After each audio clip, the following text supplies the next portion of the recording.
Hello மக்களே! இன்னைக்கு office friends எல்லாம் சேர்ந்து ஒரு ஃபங்ஷனுக்கு போக வேண்டியதா இருக்கா, அதனால தான் காலையிலே எந்திரிச்சு தலை குளிச்சிட்டேன். இன்னைக்கு லேட் ஆனதுக்கு ரீசனும் இன்னைக்கு காலையிலே எந்திரிச்சு தலை குளிச்சது தான்.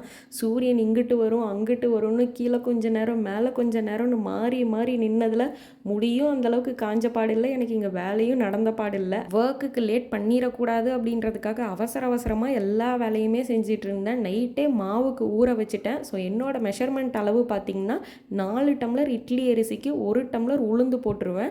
இட்லி அரிசி பார்த்தீங்கன்னா நைட்டே ஃபுல்லாக ஊற வச்சுருவேன். உளுந்து நான் அரைக்க போகிறதுக்கு 1 மணி நேரத்துக்கு முன்னாடி தான் ஊற வைப்பேன். அண்ட் அது கூட நான் கொஞ்சம் வெந்தயத்தையும் சேர்த்து ஊற வச்சுப்பேன். அப்போ தான் தோசைக்கு கொஞ்சம் நல்லா கலர் வரும் அப்படின்ற ரீசனுக்காக. மாவு சீக்கிரமாக புளிச்சு வரணும் அப்படின்ற ரீசனுக்காக சில பேர் மாவு அரைக்கும் போதே ஐஸ் க்யூப் சேர்த்து அரைப்பாங்க. இன்னும் சில பேர் அவல் பழைய சோறெல்லாம் கூட சேர்த்து அரைப்பாங்க. பட் நான் இது வரைக்கும் அது எதையுமே ட்ரை பண்ணதில்லை. இத்தனைக்கும் எங்கள் வீட்டில் கிரைண்டர் இல்லை, எங்கள் 2 பேர் மட்டும்தான் அப்படின்றதுனால நான் மேக்ஸிமம் மிக்சியில் தான் அரைப்பேன்.